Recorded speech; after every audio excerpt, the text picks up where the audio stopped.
হালকা একটু ডিম পাহাড়ে যাচ্ছি চিল করার জন্য, কিন্তু রাস্তার অবস্থা অনেক খারাপ। রাস্তাগুলো মানে প্রায় জায়গার মধ্যে পানি যাওয়ার কারণে রাস্তাগুলো ভেঙে গিয়েছে, গাড়ি অনেক রিস্ক নিয়ে চলাইতে হচ্ছে, বিশেষ করে উঠোনতে যেগুলো আছে ওগুলোতে। আর মানে যাওয়ার পথে ভিউগুলো অস্থির ভিউ, দেখতেছেন তো ভিউগুলো কেমন। যতক্ষণ খাবাইতে পারবেন ততক্ষণ ভালো, যতক্ষণ খাবাইতে পারবেন না তখনই আপনি খারাপ, তখনই আপনার সব কিছুই খারাপ। আর কিছু কিছু মানুষ আছে মানুষের জিনিস দেখলে জ্বলে, জেলাস ফিল করে। তো এইসব মানুষগুলোর এইসব ন্যারো মাইন্ড, শিক্ষিত অশিক্ষিতের মধ্যে যারা এইসব।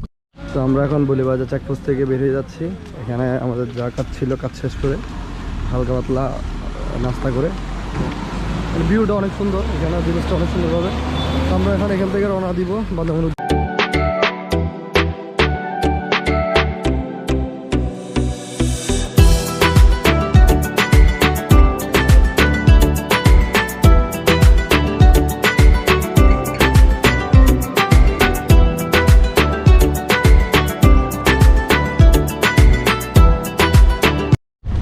আসসালামুআলাইকুম, welcome back to my brand new blog. এটা হলো সেকেন্ড পার্ট। তো ফার্স্ট পার্ট আপনারা দেখছেন ড্রোন শটগুলো, প্লাস হলো যে রিয়েল ভিউগুলো ভালো, আপনাদের মনে আশা করি ভালো লাগছে। আর এখানে প্লেসটা মানে অসাধারণ এক কথায়। আর আমাদের সাথে আরও 3 জন আসছিল, যিশু, আলমগীর, শাকিল। তো তার মধ্যে 2 জনে ভয়ে পার হইতে পারে নাই, যার কারণে ওরা 2 জন দেখতে পারে না। আর যিশুকে চেকপোস্টে আটকানোর কারণে যিশু মানে তমা তুঙ্গিতে ঢুকতে পারে নাই। তো আমরা যে বাকি যে 5 জন ছিলাম, এই 5 জনে আসছি এখানে। তো আপনারা আগের ভিডিওতে দেখছেন, যদি আগের ভিডিও দেখে না থাকেন তাহলে ডিসক্রিপশন বক্সে লিঙ্ক দেওয়া আছে।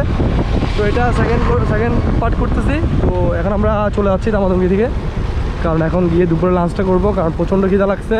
আমরা এখন কিছু খাই নাই। এখন প্রায় কয়টা বাজতেছে? এখন প্রায় 3টার কাছাকাছি বাজছে, তার উপরে 2টার কাছাকাছি। তার উপরে আমাদের আবার 3টা সাড়ে 3টার ভিতরে বর্তমান উদ্দেশ্যে রওনা দিতে হবে, কারণ অন্ধকার হয়ে গেলে একটু প্রবলেম। আর এই যে ভিউটা দেখেন,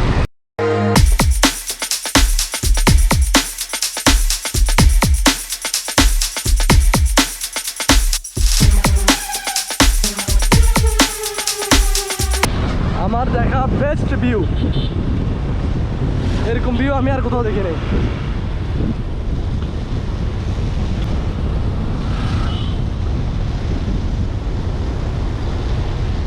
এত সুন্দর, মানে আমরা এখন পাহাড়ের উপর থেকে পাহাড়ের নিচে নামতেছি মতো। দেখেন এর পাশে ভিউগুলো দেখেন, এখানে এখনো কিছু কিছু কাজ চলতেছে রাস্তার পাশে। তো এই তো এই বছরের মধ্যে এখানের কাজগুলো সম্পূর্ণ হয়ে যাবে। তারপরে এই প্লেসটা মানে একদম বান্দরবনের মধ্যে একদম বেস্ট একটা প্লেস। এমনি তো থানচিতে সবাই চলে আসে, নাফাকুম, বড় পাথর, আরও অন্যান্য জায়গা থানচি দিয়ে যাওয়া যায়। মানে তমা তুঙ্গিটা নতুন হওয়ার কারণে মানে দেখার খুবই ইচ্ছে ছিল, তা চলো। কিন্তু অনেক লেট হয়েছে আমাদের আগে ঢাকা থেকে টুরিস্ট এসে দেখে গেছে।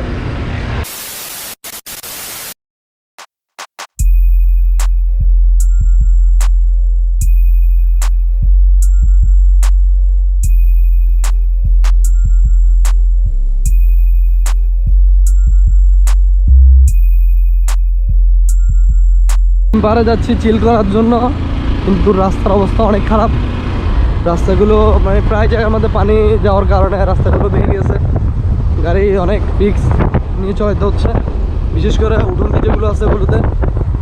আর মানে যাওয়ার পথে ভিউগুলো অস্থির ভিউ, দেখতেছেন তো ভিউগুলো কেমন দেখেন, জায়গায় জায়গায় ভাঙা। তো হঠাৎ প্ল্যান চেঞ্জ হওয়ার কারণে ডিম পাহাড়ের উদ্দেশ্যে রওনা দিলাম, কিন্তু বুঝতেছি না যে যেতে আমাদের সুন্দর হয়ে যেতে পারে, কারণ হলো আমাদের থেকে আবার বান্দরবান ব্যাক করতে হবে।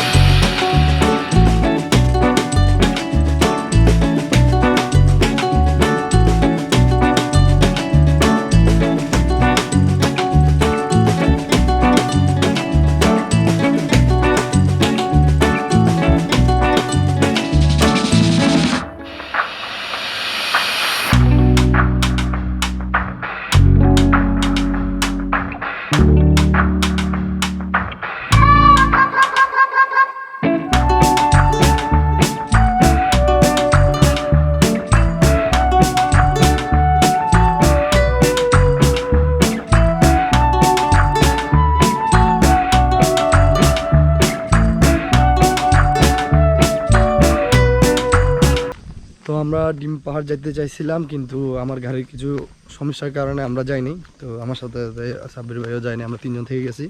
তো বাকিরা গেছে ডিম পাহাড় দেখার জন্য। তো ডিম পাহাড় যদি কখনও আবার নেক্সট টাইম আসি ভালো গাড়ি নিয়ে, তখন ডিম পাহাড় যাবো। কারণ এখন যেটা আনছি যেটা মানে তেমন ভালো না, মোটামুটি আছে, মানে এর জন্য এতটা উঁচু মানে জায়গাতে যাওয়ার জন্য পারফেক্ট না।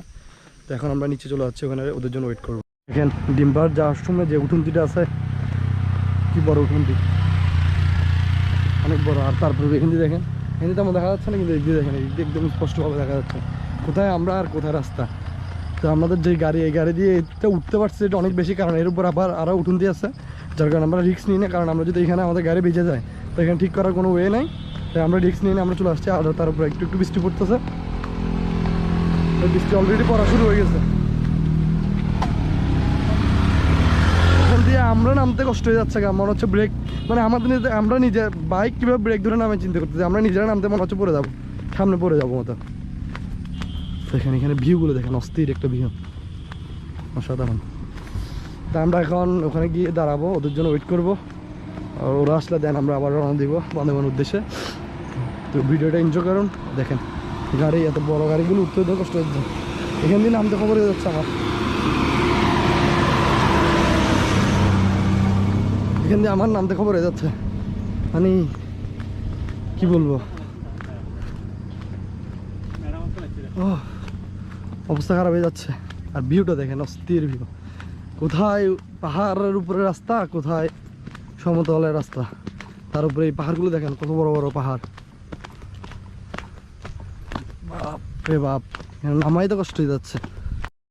তো এখানে পাহাড়ে একটাই মানে মজা, হঠাৎ বৃষ্টি আসে, হঠাৎ বৃষ্টি চলে যায়। যেমন এখন একটু আগে বৃষ্টি পড়ছে, আবার এখন বৃষ্টি চলে গেছে। আমরা এখন একটা মানে সমতল রাস্তায় দাঁড়াই আছি। তো কিছু কথা বলার জন্য আসছি। তো লাইফে দেখবেন যে মানে আপনি ভালো কিছু করতেছেন বা কোনো কিছু করে আপনি উপরে উঠতে যাচ্ছেন, আপনাকে টেনে ধরার জন্য অনেকে থাকবে, কিন্তু আপনাকে টেনে তোলার জন্য কেউই থাকবে না।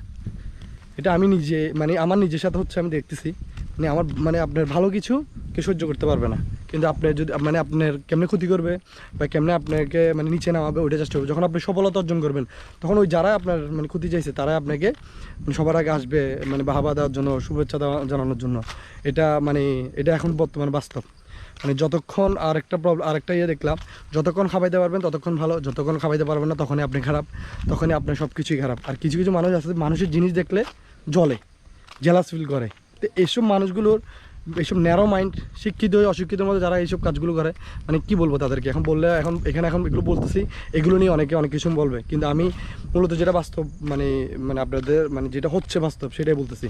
তো আশা করি আপনারা আমার কথাটা বুঝতে পারছেন আমি কেন কথাগুলো বলতেছি, কারণ এখন বর্তমান সিচুয়েশনে এগুলো মানে দেখতেছি, অ্যাভেলেবেল দেখতেছি। যেমন আমি আমার নিজের কথাই বলি, আমি যখন মানে ইউটিউবিং শুরু করছি, তখন আমি মানে অনেকজন থেকে হেল্প চাইছি, কিন্তু তেমন কেউ আমাকে মানে হেল্প করার জন্য ইয়ে করে নাই। মানে যাদেরকে আমি চিনি অনেক আগে থেকে, মানে মানে ওরা ইউটিউবিং করতেছে, তো একটু নক দিছিলাম, ভাই এটা কেমন হচ্ছে, এটা একটু বলেনি। মানে ডাইরেক্ট বলতেছে, হ্যাঁ তুমি এগুলো পারবে না, তোমার হবে না, এই সে অনেক কথা বলছে। তারপরে আমার মানে ভিডিও নিয়ে অনেক কথা, এই সেই হচ্ছে না, হবে না, তুমি হবে না, মানে ওরা একটু ইয়ে দেখালো। কিন্তু তাদের থেকে যারা অনেক বড় বড় উপরে লেভেলে ব্লগিং করতেছে বা উপরে ইয়ে আছে, তারা কিন্তু মানে কমেন্ট করলে আনসার দেয়, মানে ওরা মেসেজ তো তেমন এ করে না, তাদেরকে কমেন্ট করে কোনো হেল্প চাইলে মানে হেল্প করে। কিন্তু ছোটো ছোটো ইউজার যারা আছে, মানে ওদের কি পরিমাণ দাম মানে যেটা বলে বোঝানো যাবে না।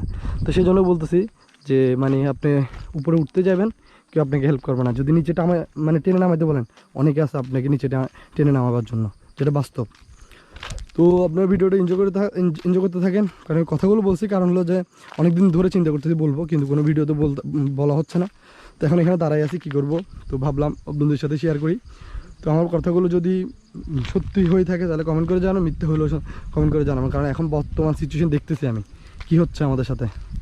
তো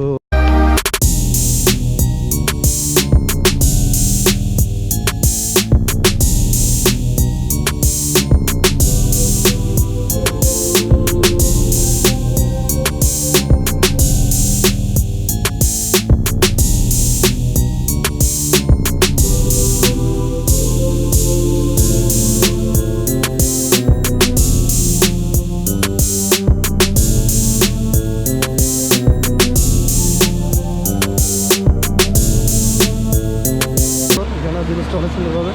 তো আমরা এখন এখান থেকে রওনা দিব বান্দরবানের উদ্দেশ্যে। আর অন্ধকার হয়ে যাচ্ছে, তেমন কথা বলতে পারবো না।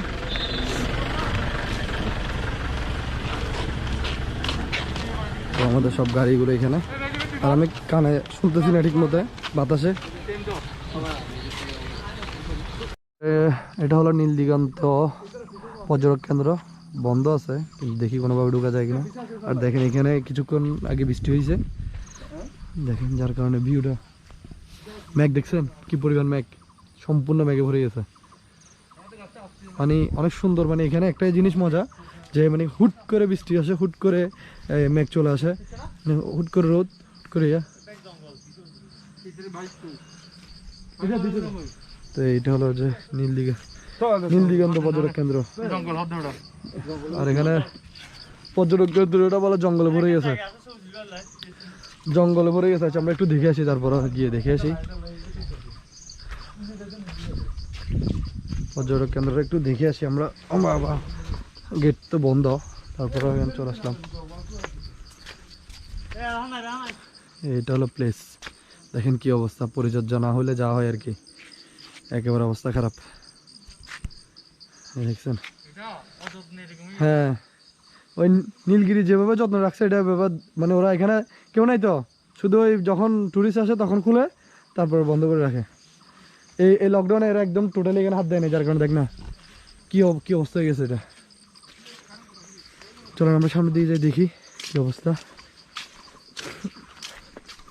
এখান থেকে ভিউটা দেখেন কি সুন্দর লাগতেছে, আর এখানের ভিউ দেখেন জঙ্গলে ভরে গেছে। হ্যাঁ হারে অযত্নে কি অবস্থা, পরিচর্যা করতেছে না, দেখছেন এখান থেকে নিচের ভিউটা কি সুন্দর লাগতেছে।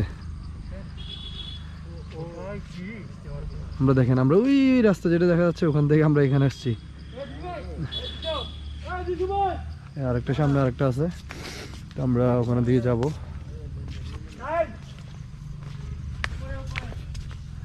এই দেখেন জঙ্গলে কি অবস্থা ভাই, আবার সাপ টাপ থাকলে ভাই কামড় দিও না আমাকে। আরেকটা প্লেস, তো এটা যখন মানে সম্পূর্ণ পরিচর্যা করতে করতে তখন এখানে ঢুকতে টিকিট লাগতো, কিন্তু এখন বিনা টিকিটে মানুষ ঢুকে যাচ্ছে। কারণ হলো যে কেউ নাই এখানে, মানে এগুলো করার জন্য, নিয়ন্ত্রণ করার জন্য। এখান থেকে ভিউটা দেখেন, মানে এক কথা অসাধারণ।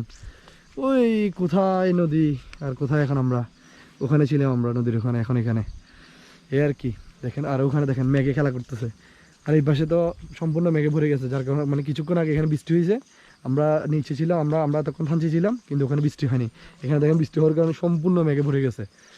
তো ভিডিওটা বেশি বড় করবো না, এখন চলে যাবো। আর ব্যাটারিতে তেমন যত্ন, দেখেন রাস্তা দিয়ে গাড়ি আসতে ক্যামেরাতে তো জুম নাই, না হলে দেখাইতাম। মানে এখান থেকে আমি স্পষ্ট দেখতে, মানে চোখে আসলে চোখে দেখতে যতটা সুন্দর লাগে ক্যামেরাতে ততটা না, তারপরে আপনাদেরকে যতটুকু পারি তুলে ধরার চেষ্টা করি।